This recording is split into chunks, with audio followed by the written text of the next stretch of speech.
Kikundi fulani cha wanafunzi kiliamua kukimbia masomo na mitihani na kwenda porini huko kwa ajili ya kucheza muziki na kufurahi tu, ili mradi wasiwepo shuleni kufanya mtihani. Waliporudi, mwalimu alikasirika sana, akawaambia, mlikuwa wapi? Nimewapa wenzenu mitihani, nyinyi hamkuwepo na wajazia 0.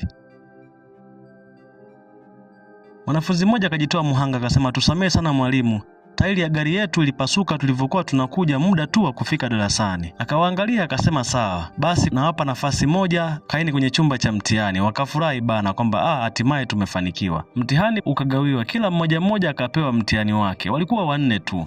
Wakapewa mitihani, lakini wakashangaa, mbona swali la mtihani ni swali la kushangaza sana. Swali linasema, katika gari yenu ni tairi ipi ilipata pancha? A, tairi ya mbele kushoto, B, tairi ya mbele kulia, C, tairi ya nyuma kushoto, na D, tairi ya nyuma kulia. Wakabaki wanashika vichwa, nini hiki? Ni kama wamekwisha kujua kwamba hapa tumekamatika.